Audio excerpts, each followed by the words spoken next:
the headlines, APC takes Kano's seat, NNPP rejects poll result. Floods cut off Bauchi Zongo new extension in flash flooding.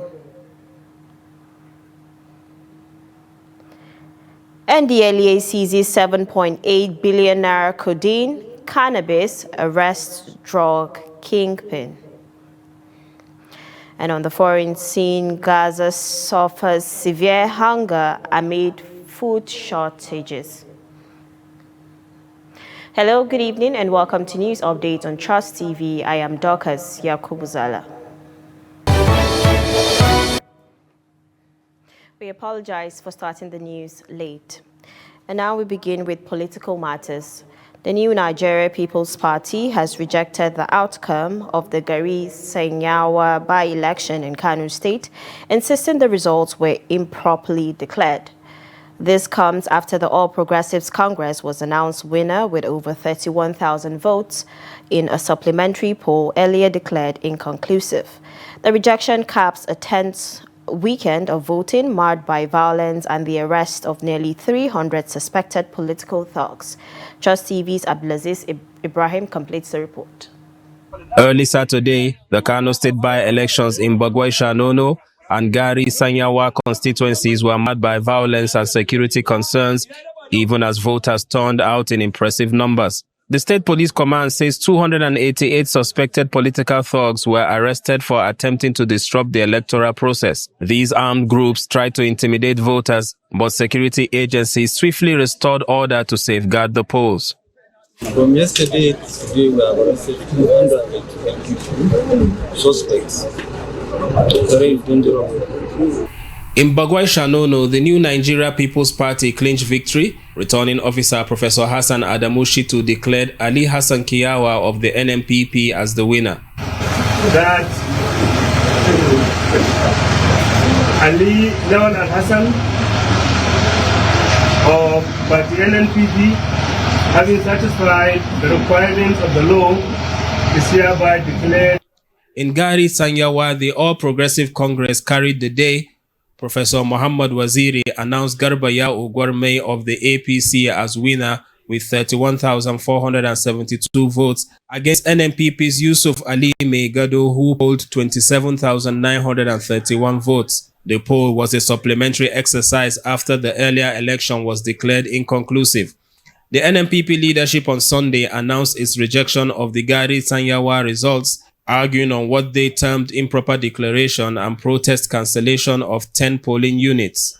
The party rejected the election results of Tsanyawa Ghari, which was declared as the INEC headquarters in Kano, while cancelling entirely the 10 polling units that the appeal court nullified the order for a fresh election.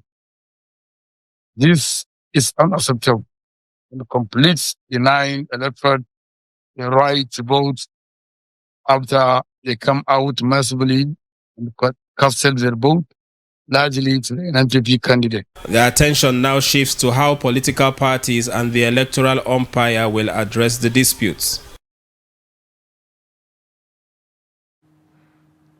Now, Felix Bagudu of the All Progressives Congress, APC, has emerged victorious in the 2025 by-election for the Federal House of Representatives seat in the Chukun Kajuru constituency. According to returning officer Professor Abubakar Muhammad Jumare, Bagudu secured 34,580 votes, defeating his closest rival from the People's Democratic Party, who garnered 11,491 votes. The by-election attracted significant attention across the state, reflecting the intense political rivalry between the APC and PDP. Observers noted that the APC's strong grassroots mobilization contributed to Bagudu's decisive win. I, Professor A.M. Jumare of Ahmadu Bello University, Zaria, hereby certify that I am the returning officer for the 2025 Chukun Kajuru Federal Constituency by-election, held on the 16th of August 2025. That the election was contested. 3. The candidates received the following votes.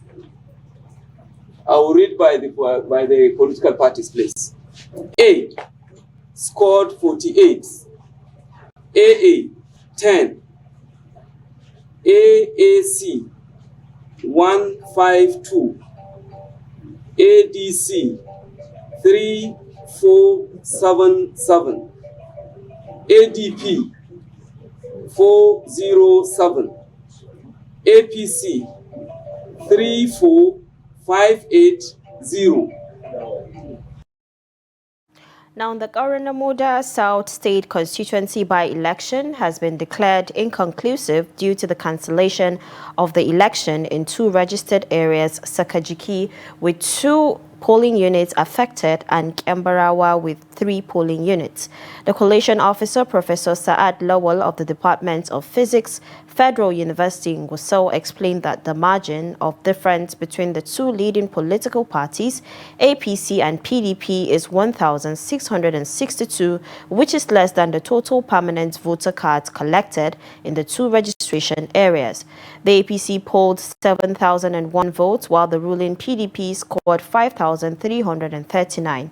The opposition APC is leading with a margin of 1,662 votes. He said the total number of registered voters in the two affected wards is 5,446 and the number of PVCs collected is 3,265. Another date will be fixed for the rerun in those affected registration areas.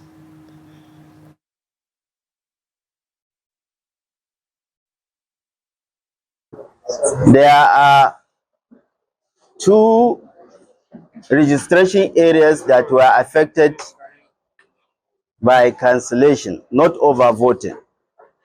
Sakajiki with code 06 had 2 affected PUs. Of total registered voters 1357 and PBC collected 1298. While Kembarawa would code 05, number of PUs affected were 3. Number of registered voters are 4088.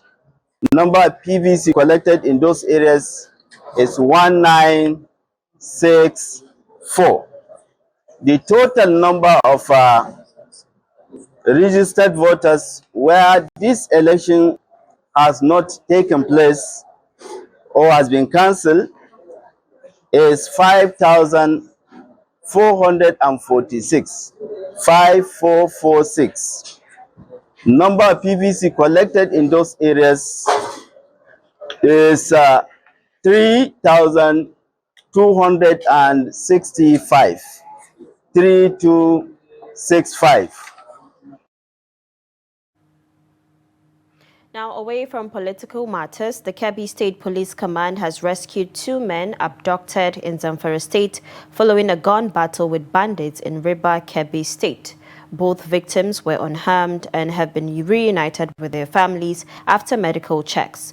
The operation, conducted on August 15th, involved police officers, local vigilantes and hunters led by the Riba Divisional Police Officer. The rescued men, 26-year-old Tukur Bello and 25-year-old Isiaka Abubakar, were abducted on August 9th while grazing cattle in Ghari Forest, Zamfara State.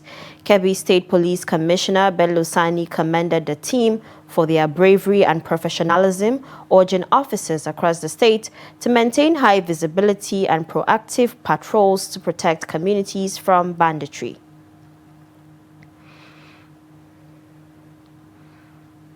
Now, residents of Zongo New Extension community in Bauchi local government area have appealed to the state government to come to their aid as excessive flood cut-offs their bridge linking them to the metropolis amid heavy downpour in the last 24 hours. Trust TV's Adamu Imam reports that the community lamented the deplorable condition of drainages within the area since last year. The report. According to residents of the community, the flooding was as a result of delayed response from the authority concerned. after several complaints made sometimes last year. The community leader and some members share their experience on the matter. This bridge is always in our heart. That's why we make community efforts at all times. But now the situation overpowered us. We need urgent government attention here, please. Even if it is temporary for now, so that the community members can get access to the town for our daily activities. We are many here, close to 10,000 residents. We have wrote several letters of complaint to the then Commissioner of Works. He advised us to take pictures and meet them. Since last year, before the rainy season, up to this moment, nothing has been done from the authority concerned. We followed all avenues for them to address the deplorable condition of the bridge. But now look at what happened after yesterday's downpour. We won't relent. We continue to appeal because we have so many unaddressed issues within the community. We are hopeful the state governor Bala Muhammad has a sympathy heart to rescue us from this situation. Somebody called A.A. Waziri rehabilitate this bridge, but we need permanent solution from the government. We are praying the governor will hear our voices and help us on this bridge. They further explained that the state government already awarded contracts for the construction of road and bridge leading to Gwalaga Mayaki from Zango area to address similar challenges faced by the residents. Adam Imam, Trust TV News, Bauchi. The Nigerian Meteorological Agency has forecast rainfall and thunderstorms across many parts of the country from Sunday to Tuesday. Moderate rains and thunderstorms are expected in several northern states, including Jigawa, Kano, Kaduna, Borno, Adamawa, Kebbi, and Sokoto, with a high risk of flooding in Kebbi, Gombe, Bauchi, Niger, Plateau, Kogi, Benue, and Osun. The central region will see light to moderate rains in the mornings and evenings, while southern states will experience cloudy skies followed by showers later in the day. NIMET advised residents in flood-prone areas to take precautions and urged farmers, airline operators, and the public to stay updated with weather reports. In other news, Nigeria has joined a $6.4 million international research initiative aimed at accelerating the development of a Lassa fever vaccine after 118 deaths in the first quarter of 2025. The Unveil project, led by the University of Texas Medical Branch and funded by CEPI, will involve Nigerian hospitals in Jos, Irua, and Abubakar Tafawa Balewa teaching hospitals, alongside Kenema Hospital in Sierra Leone, to identify immune makers indicating protection against the virus. The research would enable faster vaccine delivery by measuring immunity through laboratory tests rather than prolonged clinical trials. Lassa fever affects 100,000 to 300,000 people annually in West Africa, with high fatality rates and complications, including miscarriage in infected pregnancies. The initiative will also strengthen clinical research capacity and outbreak response in participating African hospitals, with methods potentially adaptable to other hemorrhagic fevers like Ebola. Operatives of the National Drug Law Enforcement Agency NDLEA have arrested notorious drug kingpin Sunday Ibigide in Delta State 3 years after he went into hiding. Ibigide was caught distributing 138 kilograms of cannabis with an accomplice, Clement Osuya. In Enugu State, NDLEA destroyed 37.5 tons of cannabis across 3 farms, recovered 74.5 kilograms for prosecution, and seized 20,700 pills of tramadol and cocodamol. In Lagos, a mother and son were arrested with 105 149 kilograms of cannabis, while another suspect was caught with 8.5 kilograms of Canadian loud.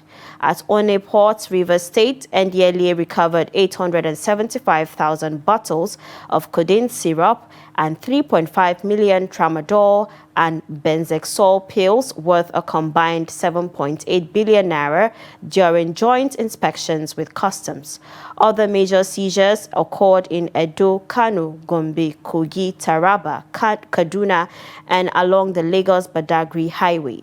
NDLEA intensified its war against drug abuse WADA campaign, engaging traditional rulers, including former head of state General Abdul Salami Abubakar.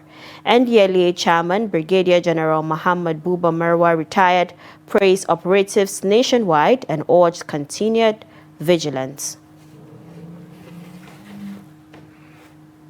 This is news update on Trust TV coming up ahead. Lagos schools link 2025 WAEC mass failure on poor study habits. This and many more when we return. Do stay with us.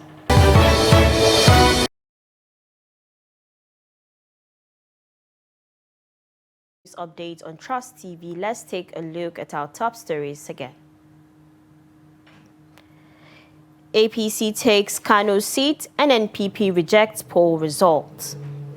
And floods cut off Bauchi's Zango new extension in flash flooding.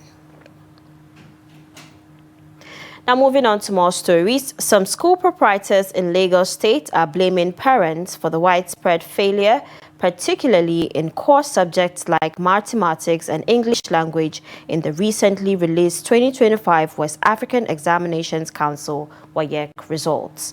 According to them, the failure stems from alleged over-reliance on so-called, quote, special centers for their children, which they say did not deliver results this year. They also point to students' poor study habits, including excessive time spent on mobile phones instead of academics, the report. For years, Nigeria has recorded consistently poor performance among students writing the Senior School Certificate Examination, SSCE. Research shows that this year's WAEC results are the worst in the past 5 years. While some point fingers at the examination body, parents and students themselves, many parents in Lagos are criticizing the scheduling of core subjects, especially English language, into late hours of the day.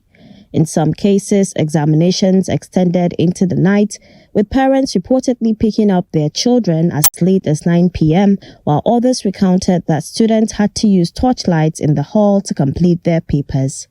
Some school proprietors in Lagos place much of the blame on parents, noting that many children in secondary school struggle with basic reading and writing skills. Many of these parents are just eager for their children to pass exam just to have the results, but they don't bother about defending the results they are carrying.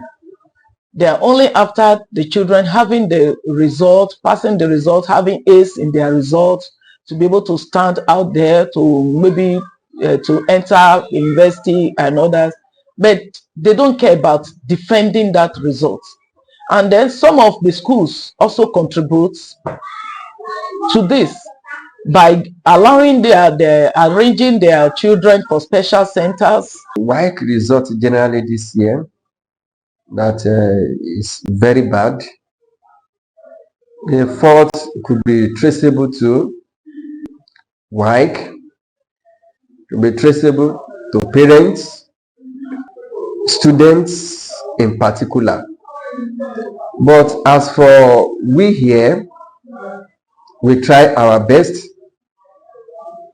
employ external examiners, paying exorbitantly to see that these students are well groomed for the forthcoming WAEC examinations.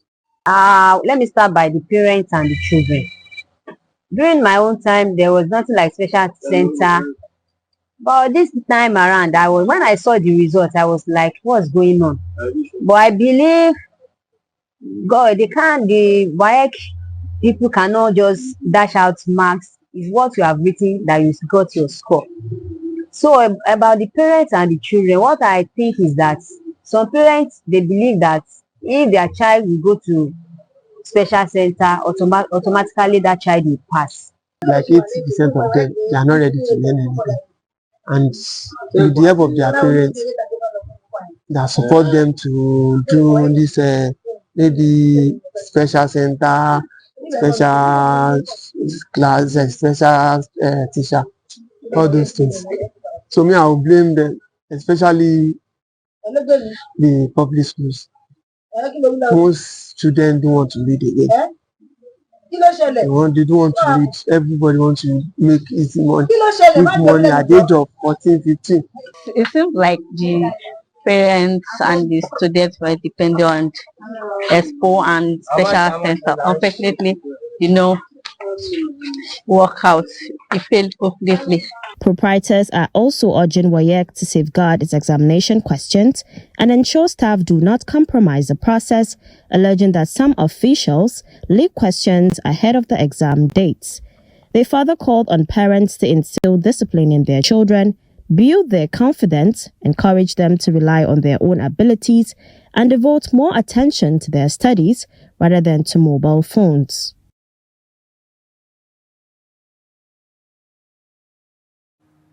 Now, away from Nigeria, dozens of Palestinians in Gaza scrambled for food aid at makeshift charity kitchens as hunger and malnutrition reach critical levels. Displaced families, including children, rely on small rations of rice and lentils to survive. The United Nations warns that starvation in Gaza is at its highest level since the war began. Israel imposed a blockade on food and supplies from March, easing restrictions only in May. Aid deliveries remain limited, delayed, and face obstacles, leaving many without sufficient food.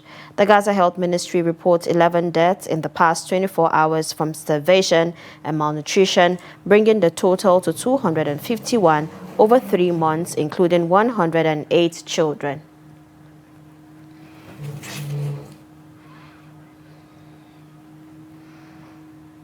And in sports, Bayelsa Queens will face Police Ladies of Ghana in their opening fixture at the WAFU B Women's Champions League report. The Group B encounter will hold on Saturday, 23rd August. Bayelsa Queens will also face AS Asco of Togo and Sam Nelly of Benin Republic in Group B. Host ASEC Mimosas of Côte d'Ivoire will take on Asgard of Niger Republic in the competition's opening fixture.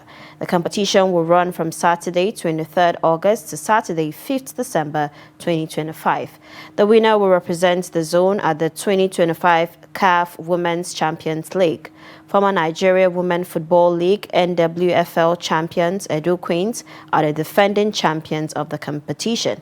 Bayelsa Queens won the annual tournament in 2022.